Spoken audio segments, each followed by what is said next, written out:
প্রথা অনুযায়ী সংসদ নির্বাচনে জয়ী নতুন সদস্যদের শপথ পাঠ করান স্পিকার কিংবা ডেপুটি স্পিকার। এটাই সাংবিধানিক রীতি। বিদায়ী সরকারের স্পিকার বা ডেপুটি এই মহা কার্যটি সম্পাদন করে থাকেন। সেই হিসাবে এই দায়িত্ব পড়ার কথা শিরীন শারমিন চৌধুরীর উপর। এমনটাই তো কথা ছিল, কিন্তু এবারের পরিস্থিতি একেবারেই আলাদা।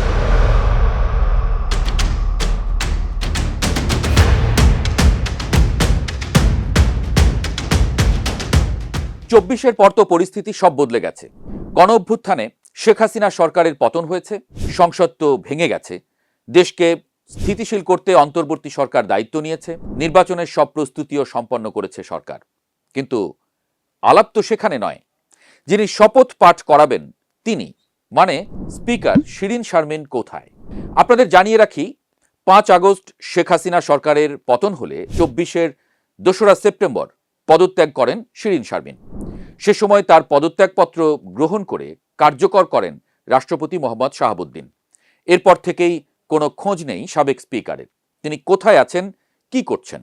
দেশের মাটিতেই আছেন, নাকি আওয়ামী লীগের প্রভাবশালী এমপি মন্ত্রীদের মতো বিদেশের মাটিতে পাড়ি জমিয়েছেন? গত কয়েকদিন ধরে তাকে নিয়ে চলছে নানা আলোচনা। 24-এর 5 আগস্টে বেলা 1:30টার দিকে সংসদ ভবন এলাকায় নিজের সরকারি বাসভবন থেকে বেরিয়ে যান দ্বাদশ জাতীয় সংসদের সাবেক স্পিকার শিরীন শারমিন। একটি সাধারণ প্রাইভেট কারে করে সপরিবারে তড়িঘড়ি বের হন তিনি। সংসদ সচিবালয়ের পরিবহন পুল থেকে গাড়ি পাঠানো হলেও তিনি ওই গাড়ি ব্যবহার করেননি। এ সময় তার সঙ্গে ছিলেন স্বামী ও কনিষ্ঠ সন্তান। তবে সংসদ ভবন থেকে বেরিয়ে তিনি কোথায় গেছেন সেই খবর নেই। গুঞ্জন রয়েছে রাজধানীর একটি অভিজাত এলাকায় আত্মগোপনে আছেন তিনি। তবে সর্বদা গোয়েন্দা নজরদারিতে আছেন টানা 4 বারের সাবেক এই স্পিকার।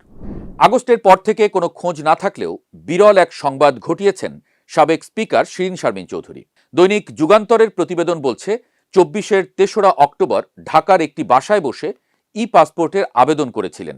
পরে 10 অক্টোবর ঘরে বসেই চোখের আইরিশ ও আঙুলের ছাপ দিয়েছেন বলে অভিযোগ উঠেছিল। তাহলে তো প্রশ্ন উঠতেই পারে, শিরীন শারমিনের জন্য কি তাহলে মেশিনগুলো তার বাড়িতে পৌঁছে দেওয়া হয়েছিল? তা না হলে বাড়িতে বসে কিভাবে পাসপোর্টের সব কাজ সম্পন্ন করলেন তিনি? প্রশ্ন উঠছে, সরকার না চাইলে তো এই সুযোগ সুবিধা পাওয়ার বিন্দুমাত্র কোনো সম্ভাবনা নেই। তার এই ঘটনায় ছাত্র জনতা মাঠে নেমেছিল।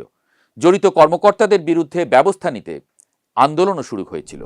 ত্রয়োদশ জাতীয় সংসদ নির্বাচন আসতেই স্পিকারকে নিয়ে আলোচনা আবারও চাউর হয়েছে। হওয়াটাই স্বাভাবিক। পদাধিকার বলে একজন স্পিকার তৃতীয় সর্বোচ্চ পদমর্যাদার রাষ্ট্রীয় ব্যক্তি। তিনি চাইলেই সাংবিধানিক অনেক সিদ্ধান্তই নিতে পারেন। আবার এই নির্বাচনে যদি কোনো কারণে হ্যাঁ ভোট জয়ী হয়, তাহলে তো বর্তমান সংবিধান সংস্কার করতেই হবে। সেক্ষেত্রে একটি পক্ষ শিরীন শারমিন কার্ড খেলতে পারেন। তাকে সামনে এনে বর্তমান সরকারের থাকা সবাইকে কঠিন পরীক্ষায় ফেলতে পারে। এমন চিন্তাতেও একটি পক্ষ তো ঘেমে ক্লান্ত হওয়ার পরিস্থিতি। তবে কি স্পিকার শিরীনই এখন এক্স ফ্যাক্টর? সেই উত্তর পেতে চোখ কান খোলা রেখে অপেক্ষা করতে হবে গণভোট এবং ত্রয়োদশ জাতীয় সংসদ নির্বাচনের পরের দিনগুলোতে।